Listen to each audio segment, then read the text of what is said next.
journey in Genesis. So if you have your Bibles with you, go ahead and open them to Genesis chapter 14. We're going to endeavor to get to the first 16 verses of that chapter. That's the goal anyway. And if you don't have a Bible with you, you should be able to get one in the pew under your or under the pew in front of you. And you may need to try to get an actual physical copy today, because one of the things we're going to do is I'm going to have you turn your Bibles here in a few minutes to the back, the map section, because I want to show you kind of what we're looking at here just in a moment. Now, right now, let's go ahead and go to Genesis chapter 14.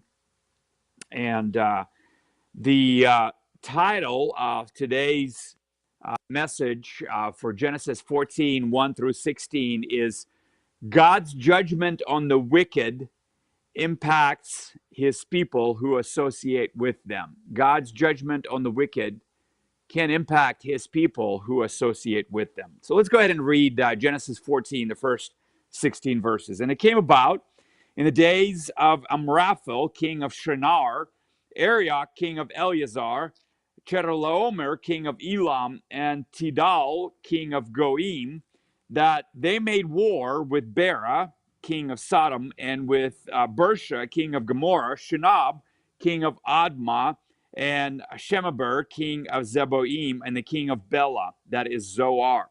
All these came as allies to the valley of Siddim, that is the Salt Sea.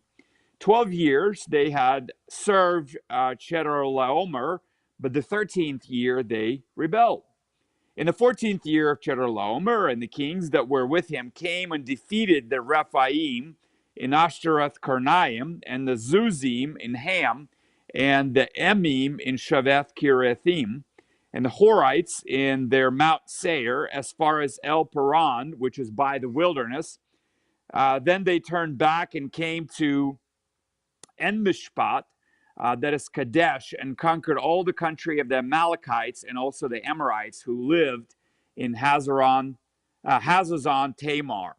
And the king of Sodom, and the king of Gomorrah, and the king of Admah, and the king of Zeboim, and the king of Bela, that is Zoar, came out, and they arrayed for battle against them in the valley of Siddim. Against Chedorlaomer, king of Elam, and Tidal, king of Goim, and Amraphel, king of Shinar, and Arioch, king of Eleazar, 4 kings against 5. Now the valley of Siddim was full of tar pits, and the kings of Sodom and Gomorrah fled, and they fell into them. But those who survived fled to the hill country. Then they took all the goods of Sodom and Gomorrah and all their food supply and departed. They also took Lot, Abram's nephew, and his possessions and departed, for he was living in Sodom. Then a fugitive came and told Abram, the Hebrew, now he was living by the oaks of Mamre, the Amorite, brother of Eshcol and brother of Aner, and these were allies with Abram. When Abram heard that his relative had been taken captive, he led out his trained men, born in his house 318, and went in pursuit as far as Dan. He divided his forces against them by night, he and his servants, and defeated them and pursued them as far as Hobah, which is north of Damascus. He brought back all the goods and also brought back his relative Lot with his possessions and also the women and the people. One of the, this is, I think, the first official war that we are coming across as we're journeying through Genesis. And it's really nothing different from what we have read all throughout the pages of the Bible as these regional conflicts go, where kings conquer lands, the conquered lands and conquered kings serve as vassals to the conquerors. And a time comes when the vassals decide, you know what, we don't want to pay tribute anymore. And so they rebel and more battles ensue. And that is kind of what's happening here. But there's something more that's happening here, as there is with a lot of biblical accounts of this type of warfare, and that is um, in the Bible, a lot of the difference between the biblical accounts of this nature and the secular accounts that we see when we turn on the news or when we read history books is that there is the intersection here in the Bible of the sacred and the secular. And what I mean by that is that God's purposes are advanced and that God has his hand, as he does in all of world's history. But here specifically with his people, God is doing something through these stories, through these situations, through these battles. God's bigger purposes are being accomplished. And that is the difference, the different factor here between this battle and many other regional conflicts that we may have read or heard about, or even that we see today in the news. And I think it's interesting that even what we prayed about and talked about earlier today, the conflict that you have going on right now in Israel, I think is very much a part of God's continued hand in the affairs of this world. As we stated very clearly that just about 2 chapters ago in Genesis chapter 12, when God had agreed on a covenant. God had made a covenant with Abram, the representative of, or the first of the Jewish nation. And that covenant that God had made with Jewish nation was the covenant where he promised, it was an unconditional covenant. God promised to bless Abram, to bless his descendants, to bless Israel. And there was nothing that was required from them. God chose them and he promised that he would bless them. God would make other covenants with them over the years later that were more conditional, like the Mosaic covenant, with the covenant at the Mount Sinai, where Moses was the one there, the key player there. And in that covenant, God also agreed with Israelites and said, if you obey me, if you keep these 10 commandments as I have given them, I will bless you. But if you disobey me, there will be consequences that will follow. But before all this Abrahamic covenant in Genesis chapter 12 that we talked about several weeks back is the covenant that God made with Israel, but not because God loved Israel more than the rest of the world and he hated the rest of the world, but it was because God picked Israel to be his representative to the rest of the world, to be his spokesman to the rest of the world, to where Israel would reflect God, and through Israel, the rest of the world would know God. And of course, we know that as time had gone on, Israel rejected that and fully if you will, confirm their rejection of this mission of theirs that God placed them in. When Jesus came into this world 2,000 years ago and the Jewish people rejected him, they said they crucified him. And at that particular point, we know, of course, that God did not fully reject Israel or set them fully aside. God set them aside for the time being. At that time, at the time of Jesus' death, and God said, my plan from now on until for the next 2,000 plus, we don't know how many years, is going to be using the church, the new entity, which is going to consist of the Jews and the Gentiles alike, the entry into which is going to be faith in Jesus Christ. And God said, it's going to be the church that's going to represent me to the rest of the world. And this is the time in which we live now. We live in the time of the church, the time when the church is what represents you and I. We're the church. And along with all of our brothers and sisters all over the world, we represent God to the world today. But please don't misunderstand in me saying that. And don't think that that means that God completely forgot and set Israel aside, because Romans chapters 9 through 11 make it very clear that a time is yet coming when God is going to once again use Israel. And at that time, every single Jewish man and woman, boy and girl alive is going to trust Christ. They're going to accept God's purpose, and they're going to be the ones that are going to finally fulfill that mission that God had originally elected them for.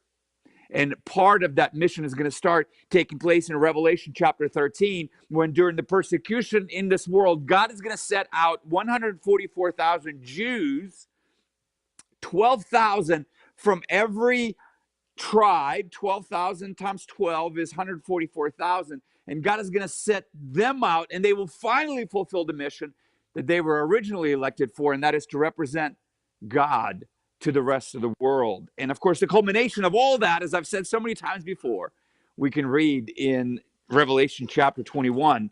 Where in Revelation chapter 21, the New Jerusalem is described, and there's a beautiful description there in Revelation 21.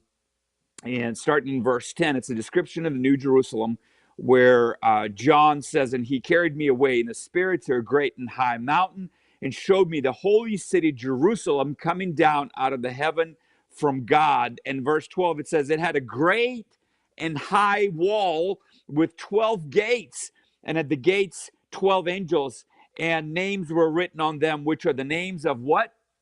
The 12 tribes of Israel.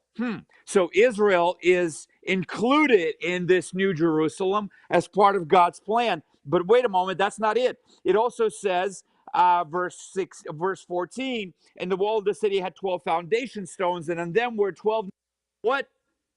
The 12 apostles of the Lamb, the church.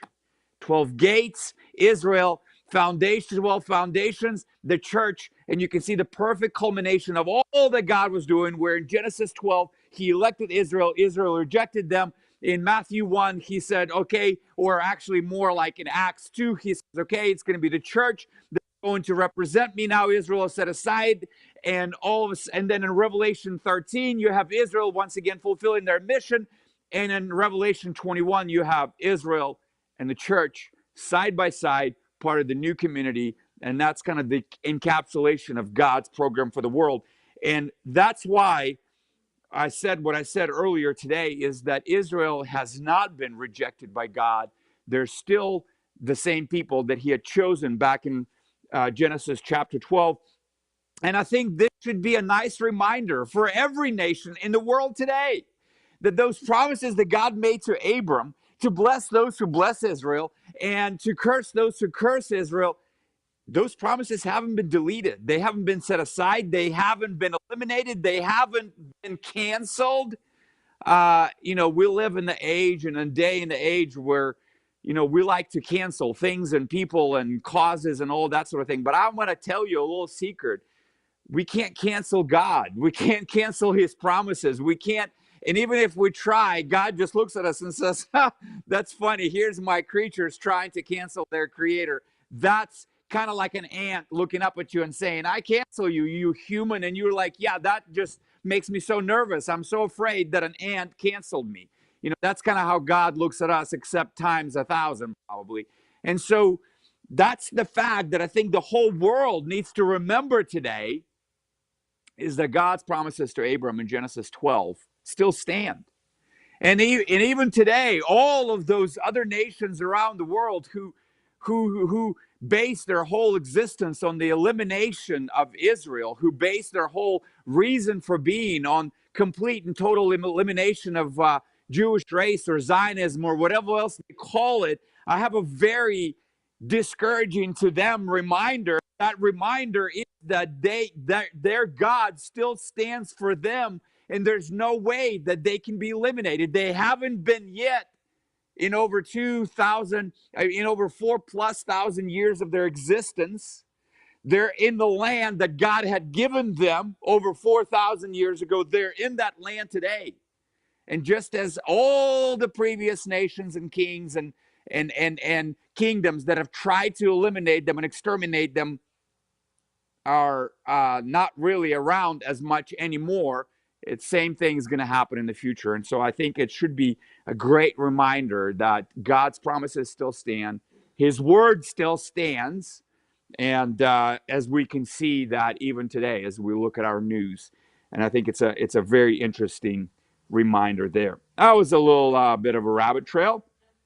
Let's see where we are today. And so what we're seeing here after God had kind of set Abram out, as we're seeing now the development, and we're seeing the further just kind of unwrapping of everything that God had started. And we're seeing the unwrapping or the laying out of God's plan and how exactly God's going to take care of that. And our story also shows how God is beginning, we're seeing the beginnings of God making good on his promise to bless Abram and to protect Abram and to bless those who bless him. And we're kind of starting to see how that works out in one situation after another. This is the first one of those. I think the point that we see here in this passage in the first 4 verses is after 12 years of service, Chedorlaomer's vassals refused to serve him and made war on the 13th year. We see that in the first 4 verses. I want to point out a couple of interesting things to you from these verses, and we'll kind of move on. One interesting thing that we've really kind of spent a lot of time a couple of months ago, and we talked about, this contrast that you see in the Bible. It starts in Genesis 10, really 11, it kind of is fleshed out a lot more, but it goes all the way through the book of Revelation. And as the contrast between the two kingdoms, the kingdom of man, which is really envisioned and encapsulated in the city of Babylon, right? We have Babylon against Jerusalem, the two kingdoms. The kingdom of man encapsulated and represented by Babylon, and the kingdom of God encapsulated and represented in Jerusalem. We see that starting in Genesis 10 with Nimrod, the first ruler of the valley of Shinar of Babylon. Really, we see that kind of working out and fully fleshed out in Genesis 11, where the first kingdom of man right there in Babylon decide, hey, why don't we go up to heaven? Why don't we build this tower, go up to heaven, and we pull God down and we tell him how things should be. And ever since then, all the religions of the world and all the peoples of the world have tried in one way or another through various means and methods to essentially go up to heaven, pull God down, and establish either themselves or their deity in place of God. And all of them have been about as successful as Babylonians were, which we know what happened. The mixing of languages took place there. And so it's interesting. I want you to notice something. Look at who is the first king that's mentioned here in Genesis 14, chapter 1. Even though in Genesis 14, verse 1, even though he is not played out in this story as kind of the leading character, but I think it's interesting that he's the first one that's mentioned here, and that is Amraphel. And you were like, okay, who's Amraphel? I have no idea who this is. I don't either. But what I do know is that it says that he is king of Shinar. And Shinar, if you recall, is the name of the valley where the city of Babylon was established. So I think it's interesting that you're started seeing that in Genesis 10, and I'm going to continue to point out as we go through the rest of Genesis, and you'll be amazed to see how much of this Babylon motif is carried out throughout the entire scripture, where it is continually set up as the opposition to God. It's continually set up as the alternative to God. And you can see here, he's the first one to attack. He is the first one that's mentioned, that the king of Babylon, basically. And you have a couple of other guys here. Arioch, Chedorlaomer is, or by the way, as far as where these guys are, Shinar, I've already talked about it. That's Babylon, Babylonia. That's modern day Iran, basically, is kind of where it is. And then Elam was east of Shinar. And so that's basically you have modern day Pakistan, I guess. The locations of Eleazar and Goim is not exactly known today, though in Hebrew, Goim can mean or does mean Gentiles. It's just a general or a generic term for Gentiles. Something interesting about Hebrew that you probably didn't need to know or want to know, but I'll share with you anyway, since I had to sit through it for many semesters. But the way that, just like in English, a singular noun is made into plural by adding the letter S or ES to the end of the singular. In Hebrew, you have the same thing, but for masculine nouns, when you add I am. So im, ending, makes it plural. And for feminine nouns, you add the letters ot. And so here you have goim, that's Gentiles, that's plural, or Elohim, that's a plural name for God, or Sabaoth, that's an example of a feminine noun in plural where that ot is kind of at the end, and that's what lets you know. And so that's kind of what is going on here, and I just wanted to share that with you. And so so these four kings make war with the five kings that are basically sitting around, or that of the towns kind of right there in the Dead Sea Valley.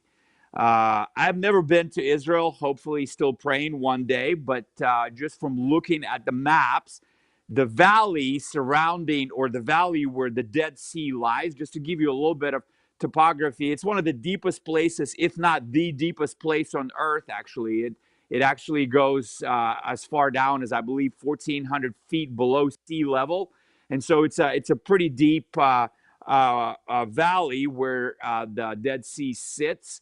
And the parameters of the Dead Sea in general, it's about 50 miles long, and at its widest, it's about 11 miles wide at its widest. And so what Dead Sea serves even today is really kind of from the Sea of Galilee. You have River Jordan that goes into the Dead Sea, and the Dead Sea is what separates Israel to the east from Jordan Israel on the west, Jordan on the east, and then you have north of Israel, directly north of Israel, you have Lebanon. Northeast of Israel, you have Syria, and Egypt, of course, down south west. And so that's kind of what you have there, and that's what's going on there. But that's these five kings that were located right in a valley in different cities. As you know, back in those days, a king could have been just a king over one city and a ruler of that city. And so that's what is happening here. Now, as I already mentioned, so these cities were near the Dead Sea here. Let's see. Okay, so we talked about these, and so verse 3, these were all the allies to these kings of Sodom and Gomorrah. And so what these guys did is, they served Chedorlaomer for 12 years, but as the point mentions, they decided that on the 13th year they weren't going to serve him anymore, and so Chedorlaomer, with three other companions, decided to come down. And what he does here, without really going into a huge amount of detail, if you find an ancient map in the back of your Bible, I can kind of walk you through, kind of show you different areas. But look at the map of maybe Abraham's time. That might be a good map if your Bible has it. And so where we are here, if you look at your map, is let's see. So Ashtaroth and Karnaim, that's in verse 5. In verse 5, as we're saying what the king did and how he kind of went. They were in Haran, or ancient Bashan. And Haran is, if you look at the Sea of Galilee on your map, the Sea of Galilee is the northern part of Israel. Bashan, or Haran, would be kind of on the northeast of that. And so that's where they were coming from. And what they did was then they Ham was in eastern Gilead, south of Bashan. So Bashan, northeast of Sea of Galilee. Ham is a little south of it. And then you have Shaveh Kirathaim. That's east of the Dead Sea. So it's further south, but east of the Dead Sea is where you are there. And the hill country of Seir was southeast of the Dead Sea. So what these guys are doing, what these four kings are doing is they're kind of coming down the ancient path of the kings, the ancient highway of the kings, and they're going.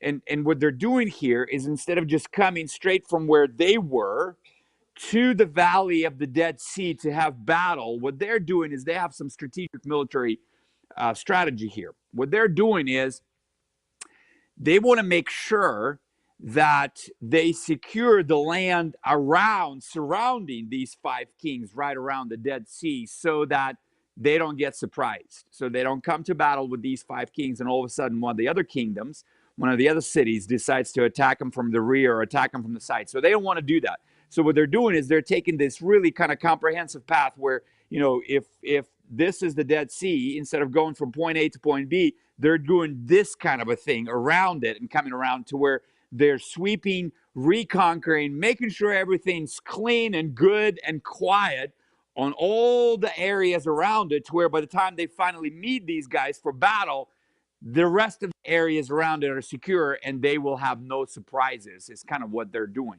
And so as you're looking at the map here, let's see. El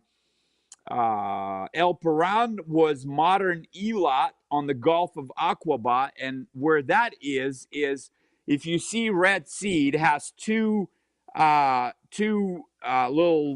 gulfs, I guess, or two little areas that stick out of it. And Gulf of Aqaba is the right part on the right side, and Eilat is the city that sits right at the very tip of the Gulf of Aqaba. And so that's kind of how far he went. And then Kadesh and Tamar were southwest of the Dead Sea. So that's what he did. That's what these kings did, is they just went this really comprehensive route around to make sure that there were no surprises when they finally engaged these guys.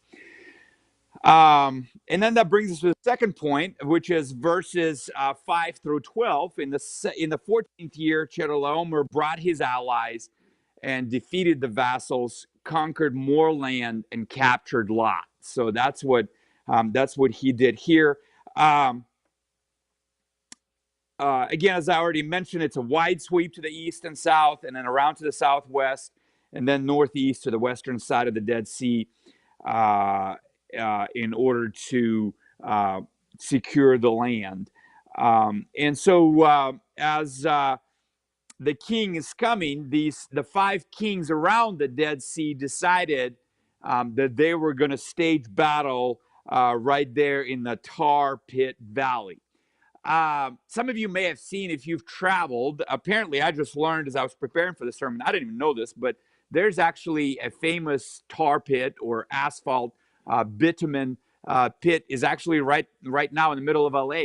They made a museum there because there were a lot of the dinosaur bones and those kind of things were actually discovered right there in the tar pit. But what you have here around the Dead Sea is you have another area where there's some natural tar pits. But they were hard to see because the sand, the sand would blow, the wind would blow the sand, and they would cover the tar pits. And so these five kings thought, man, this is a great strategy. These guys that are attacking us, they don't know about the location of these tar pits. So if we have the battle right there, maybe a lot of them will end up getting stuck and get slowed down, and maybe that will be to our advantage. But it actually ended up being a terrible strategy, which I think to me is just a small lesson if you think about it, that when you battle without God, when you are just relying on your own human understanding and on your own human strategy, and you think that you can do it because you're the master of your fate and the captain of your soul, a lot of the decisions that you end up making are just going to be the decisions that have been made for hundreds and thousands of years before by other people that have come before us. And they were just as dumb today as they were hundreds and thousands of years ago, because they're not relying on God's wisdom. And that's exactly what happened here. So instead of these guys enjoying the wisdom of their strategy, we're reading here in the text that instead the two kings, the kings of Sodom and Gomorrah in verse 10, actually were the ones who somehow ended up getting stuck in the tar pits themselves. So here they are. They know the area. They're supposed to be very familiar with it. They're supposed to be using it to their advantage.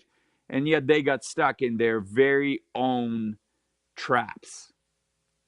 Now, if you're familiar with the rest of the Bible, and you've read books like Psalms and Proverbs and others, then you probably recall the Bible, saying something about the what happens when the wicked set traps for others. The Bible over and over again basically reminds that the wicked, when they set traps, they end up falling in their own traps. And in case you're wondering, well, where are you coming up with that from? Well, remember in chapter 13 how Sodom and Gomorrah were described. And you don't have to remember. You can actually just look right here in verse 13 of chapter 13. It says, now the men of Sodom were wicked exceedingly. They weren't just wicked like the rest of the people, but they were wicked exceedingly. They were double wicked from all the other men that were wicked in this area. So that's where I get it from. You know, when wicked men rely on their own wisdom, God allows them providentially to be caught in their own traps. And that's exactly what you have here in chapter 14. These two guys fall in their own pits. And so Sodom and Gomorrah are sacked. Everything and everyone that could be carried off was. And that's the secular side of the news of this biblical story. But why is there so much emphasis that's placed on this event from another perspective? Well, because I think that there is a spiritual dimension here that's apart from the facts and figures, the strategies and the speculations of human reasoning. There is also a spiritual purpose. And I think that what's going on here is that this is not just power struggle and economic forces. I think it's part of the program of the sovereign God for the lives of two of his people, Lot and Abram. And I think that verse 12, instead of being just kind of a last part of the story, just a side, they also took Lot, Abram's nephew, and his possessions and departed, for he was living in Sodom. I think it's one of the key verses, actually, in this whole story. And there are two things that I think we're learning from this. One is that, as I already mentioned, as the title of the sermon says, when we, God's people, choose to associate ourselves with the wicked people, then we get swept up a lot of times in God's judgment over the wicked people, which is exactly what happened to Lot here. Lot, instead of getting guidance from God in chapter 13, when he and Abram both decided there's just not enough land here, not enough wells, not enough access to water here. Let's separate. And Abram so graciously gave Lot the first choice, even though Abram was the one that God called, and Abram was the one that deserved to have the first choice, but he gave it to Lot anyway. He said, anywhere you go, I'll go the opposite way. And Lot, instead of saying, God, please give me your wisdom and help me to know, which is exactly what young Solomon did. When he became a king at a young age, he understood the gravity of this incredible responsibility, and he prayed to God and asked God for wisdom, and God gave him wisdom. But Lot did not do that. What Lot did is he just looked around at this high place that they were, and the Bible says that he saw the material attractiveness. He saw the irrigation. He saw the green pastures. And there was something that drew him towards that. And it was all based on just the material, the physical, the economic, the financial side of things. And that's all he was driven by. And so, he didn't choose wisely. He went over there. And it's interesting how does the Bible tell you that he didn't choose wisely? Well, the way that Moses did it in chapter 13 is by putting a few of the little inserts in there. In verse 10, for example, of chapter 13, when he's describing where Lot is going, Moses inserts a little thing and says, oh, by the way, this is before God destroyed Sodom and Gomorrah. That should be interesting. That's telling you something. Not a good thing happening there. And then, as I already mentioned in verse 13, when there's another little aside that's added into the text that says, now the man of Sodom and Gomorrah were exceedingly wicked. This is the kind of stuff that Lot should have been aware of. And if he wasn't, God would have protected him had he asked the Lord for wisdom in making the right decision. But he didn't. And I think the interesting thing that's happening here and what we're seeing in verse 12 of chapter 14 is because not only, as I mentioned, when we associate with the wicked, we get swept up in their judgment by God, but there's another little thing that's included in this verse that if you're paying attention, you'll notice, and that is that Lot continued the downward path, the path of getting closer to the wickedness of Sodom. And you're going, what do you mean here? Well, in chapter 13, we see him, first of all, going towards Sodom. Then we see him at the end of chapter 13 setting his tents near the walls of Sodom. So he goes from going towards Sodom to setting his tents right near the walls of Sodom to what it would say in verse 12 of chapter 14. He was in Sodom, baby. He was in Sodom.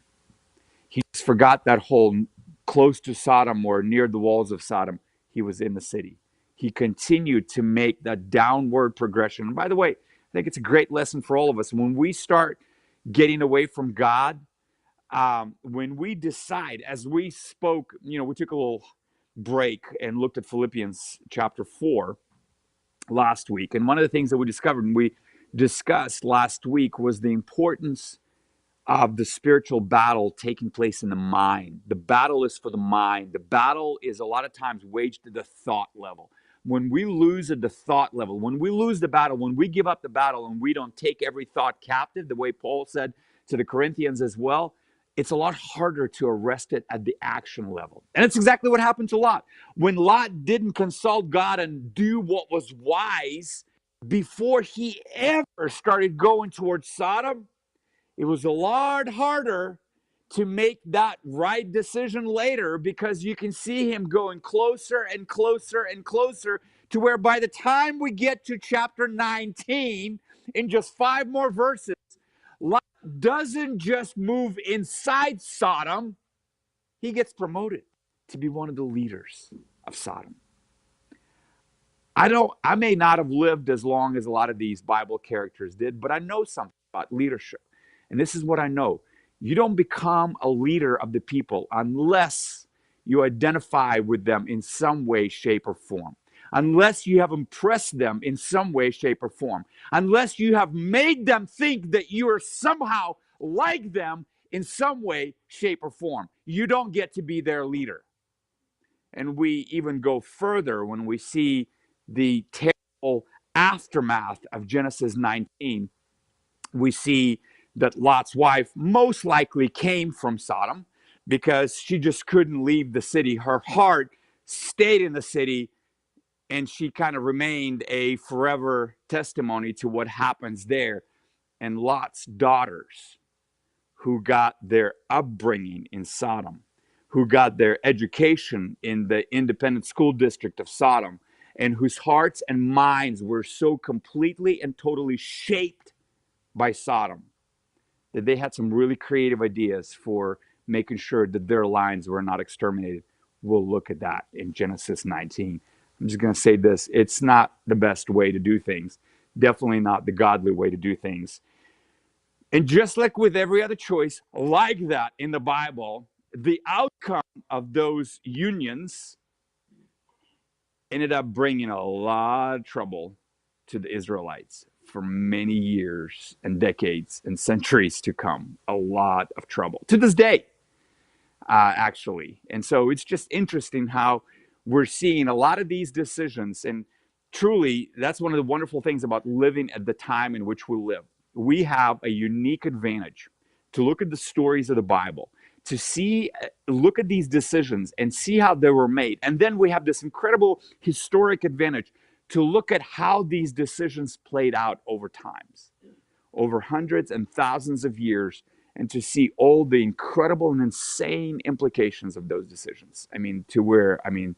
We look at that. We look at the news around us and we see a lot of that to this day, which is very, very interesting.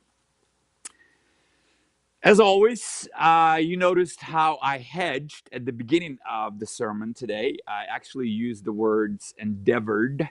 I said we will endeavor to cover the first 16 verses. I use those words because my experience has taught me that I don't always succeed in what I try to start, and I didn't today either. So we've made it through about 12 verses, 4 more to go. I would like to cover them, but you will have to come back next Sunday, and we will close them at that particular point. I think even in the 12 verses that we did cover so far, we've learned a few things, and I think we've learned a few lessons just about the importance of staying on the right side of history, the importance of paying attention to the words that God had promised, the importance of staying on the right side of a relationship with Israel today. And in the personal life, the importance of seeking God's counsels in small and big decisions in life, because that's the only way that we can make sure that we're protected from all the unknowns that this decision or that decision can bring with it. And so I think we've looked at that. We've looked at also the importance of not associating with the wicked, not even getting close to them, because guess what? You get a little close, they suck you in.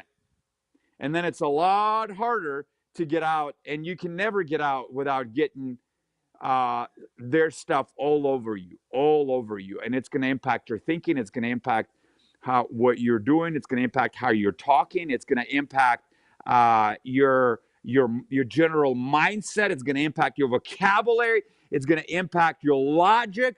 It's going to impact so many different things that we're looking at the world around us and we're like, what's going on? Why is there so many suicide? Why is there so much mental health issues? Why is there so much anxiety? Why is there so much depression? Why is there so many, these types of antidepressants and everything else being prescribed, right? Why? Because we left God. Because many years ago, we decided that we didn't need him anymore. We were too educated, too smart, too intelligent, too progressed in our technology and everything else to where we needed him anymore. And now we're wondering, that's interesting. We're not doing nearly as well as we thought we would be. It's all connected. That's why we are where we are. And that's why we need him. We were designed and created to be in a relationship with God, right? That's what Augustine of Hippo, a church father, a pastor from 5th century, actually said, that each and every one of us has a God-sized hole inside of us. We were created that way. We were created for a relationship with God, and nothing else fills that hole. Nothing else fits that shape. Money, fame, friends, possessions. I mean, everything else that people have tried over the years and over the centuries to fit that hole, it doesn't fit. God is the only thing. God is the only one that can fit that hole. And that's, I think, what we're learning here as well. So come back. We'll finish it. And for now, let's close in prayer. Father, thank you so much for this day. I thank you for your word. It is so exciting and encouraging to open the words of the Bible, because I know that every day as we open those pages, Lord, your Spirit speaks to us in exactly where we are, exactly what we need to hear, and speaks exactly to not only our personal life, but even the time in history in which we live. And that's what makes your words so timeless, because they're recorded by the hand and by the wisdom of the creator of the universe. Thank you so much for your word. I want to pray that these words that we heard today might shape us, might change us, might draw us closer to you, and might continue to shape us in your image.